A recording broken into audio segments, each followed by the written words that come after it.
Hey, what's up everybody? This is Muth24, and today I'll be taking a look at the Season 2 box set of Full Metal Alchemist.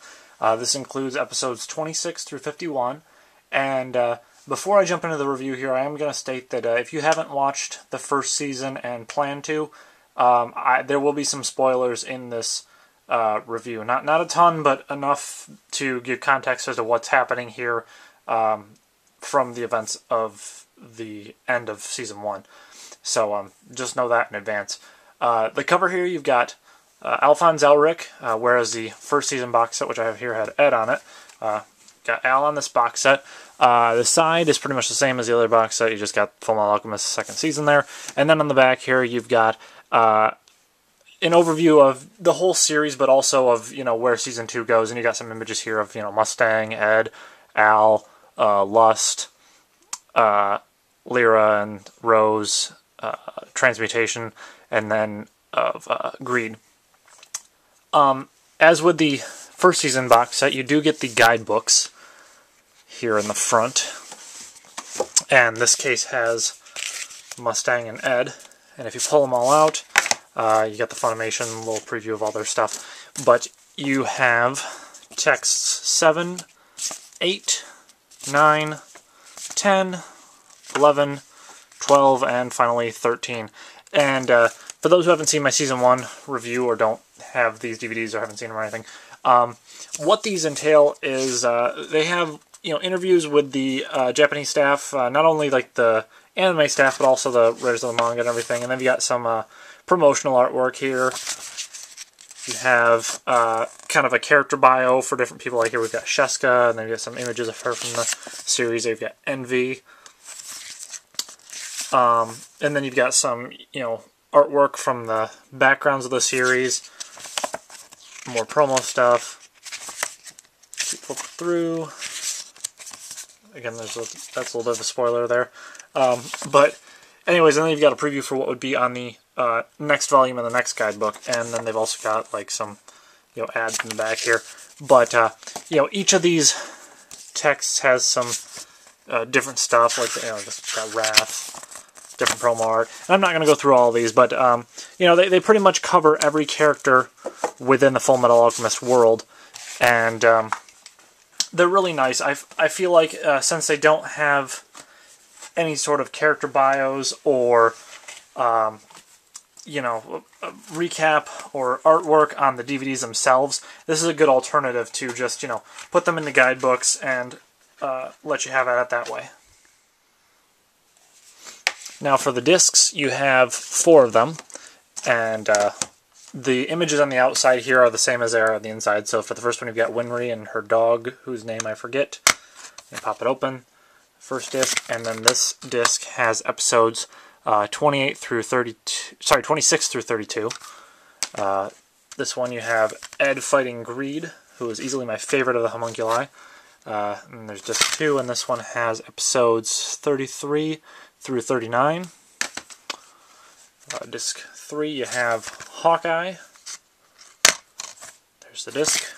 And then you have episodes 40 through 45. And then finally, the last disc, you have Scar and Al with all of his tattoos on him now. And there's disc 4. And episodes 46 through 51.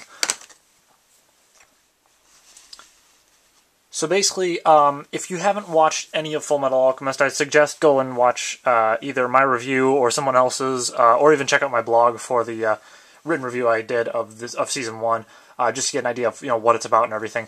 But what Season 2 entails is it's going to pick up right after the events of Lab 5 and after Hughes is killed and everything in the end of Season 1. And it follows Ed and Al, and now they picked up Winry, and they're traveling, and they meet a lot more people that will give them clues to what the homunculi really are, because in the grand scheme of things, the story of the homunculi was only scratched the surface of in Season 1. We really get more in-depth into the human transmutation process and what lies beyond the gate and everything in Season 2. Also, in Season 1, it was more about, Ed and Al's situation as brothers who were kind of I mean, they've lost everything because of the situation with their mother, and then also the attempted human transmutation that they did, and then, you know, Al lost his body and Ed lost his limbs. But in this one, it's more just about strengthening their relationship with one another and the effect that they have on other people and that other people have on them.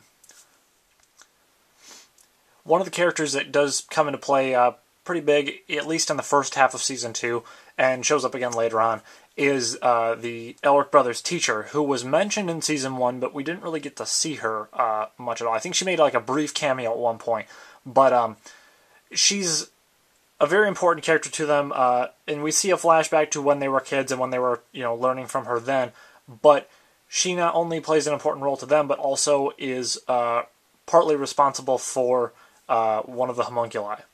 And that plays an interesting role in everything, because not only is she trying to help the Elric brothers, you know, atone for their sins and, you know, in terms of the human transmutation, and try and bring their bodies back, but she also feels a certain responsibility to fixing the situation she's made as well.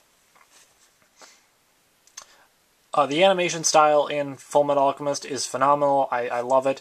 I'm not huge on the whole Brotherhood animation style. I realized I went for something different just because it was a reboot of the storyline and everything, and wanted to keep it close to the manga, and just to separate it a little bit more was good and everything. But I really prefer just the lighting style, the character animations and everything from this series. The soundtrack to Full Metal Alchemist is phenomenal as well. And you do get both the English and Japanese audio with this release. To be honest, though, this is one of the single best, if not the very best, English dubbed anime series I've ever seen.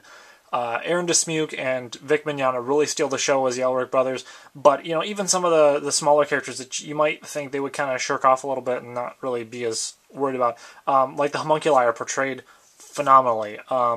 Even some of the military members, like Mustang's whole gang, they are done so well, and yeah, I just can't state enough how much I think this was a great done dub, and you know, the Japanese version itself is still really, really good, but you know, oftentimes you'll get a great series where they don't dub it all that well, and like Evangelion is a prime example of that, and understandably it's a little bit older, so I can't be too harsh on them, but that's one of my favorite anime series, but I don't think the English voice actors do it justice, so I always watch that one in Japanese, but this one, I love the English voice actors.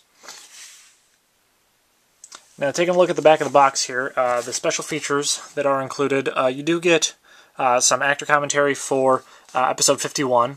The textless openings and endings are included. There's a trailer. They call it the Square Enix commercial, but it's basically a trailer for the second video game that was based off the Full Metal Alchemist anime.